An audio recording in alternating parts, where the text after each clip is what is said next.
Então, hoje eu estive no Parque do Ingá com a minha família, numa exposição de dinossauros com brinquedos. E lá pelas tantas a minha mulher virou para mim e falou uma coisa super interessante. Ela falou: imagina como seria isso daqui, se todas as pessoas estivessem sem o celular na mão. Porque tem gente que até no parquinho só quer pendurar o filho num dinossauro para tirar uma foto. E aí minha primeira reflexão foi, a cultura da antivida, né? Registra tudo, vive e experiencia nada. E eu achei que isso daria uma pauta bem interessante, porque tem um monte de dinossauro para olhar, para mexer, para subir, e as pessoas estão fazendo fila com seus filhos. Fila para tirar foto, em vez de deixar as crianças tudo se aglomerar em cima do dinossauro, ficar ali batendo papo entre os adultos. Não, é uma fila para a criança subir no dinossauro, para tirar uma foto e para depois prosseguir para o próximo dinossauro e repetir. Então, assim, realmente a gente está testemunhando a cultura da antivida. Agora, o problema não é tirar foto. Eu mesmo, quando levei meus filhos pela primeira vez, tirei umas 30 fotos. O problema é quando o registro substitui a riqueza da experiência. O que você está observando quando você vai numa exposição e vê essas coisas, não é exatamente uma exposição de dinossauros.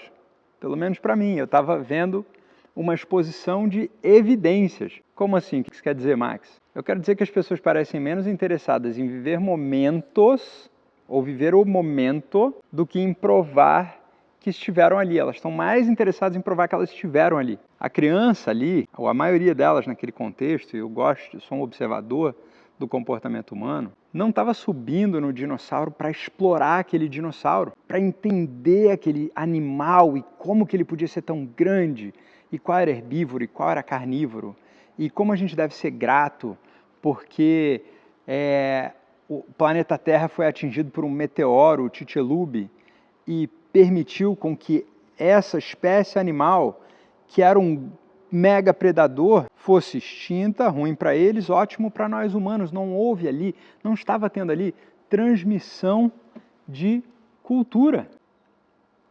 O que estava tendo ali eram as crianças subindo para os pais documentarem uma imagem. A família não estava ali passeando também para se conectar. Ela estava ali passeando para documentar que se conectou. E aí existe uma diferença enorme entre essas duas coisas que eu queria dividir com vocês.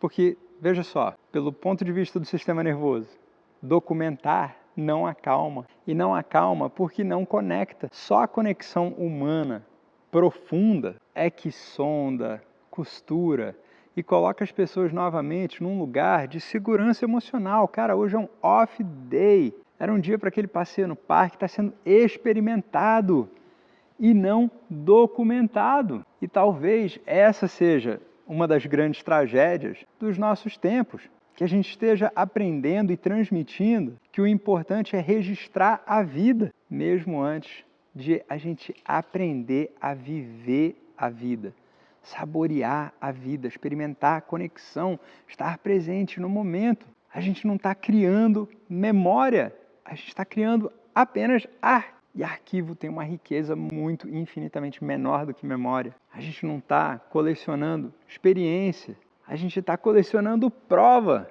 E, ironicamente, quanto mais a gente tenta guardar o momento, menos presentes a gente parece estar nele. A foto, pessoal, ela devia ser consequência da experiência, mas para muita gente a experiência virou apenas o cenário da foto. Vocês já perceberam isso? A parte que eu acho mais forte em toda essa observação não é uma crítica ao celular em si.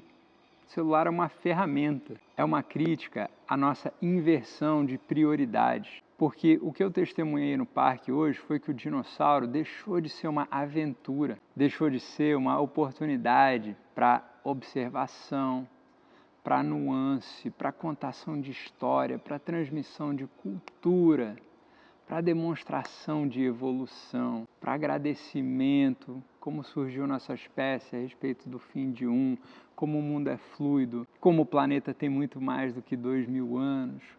Será que existem outras galáxias, outros planetas, outras vidas dentro do Goldilocks Zone, de um infinito que a gente nem consegue imaginar. Imagina quantas perguntas aqueles pais poderiam estar fazendo aos seus filhos para fazer com que o cérebro dos filhos disparasse milhares e milhares de novas conexões neuronais com perguntas inteligentes. Uma oportunidade de pensar em como a gente deve ser humilde com os que hoje, como humanos, a gente consegue submeter a nossa vontade. Está ligado que a gente come carne de outros animais vivos que têm sistemas nervosos parecidos como o nosso, apenas porque a gente é o predador apex do planeta Terra, do momento, enfim. E o que eu testemunhei hoje é que aqueles dinossauros passaram a ser apenas um fundo fotográfico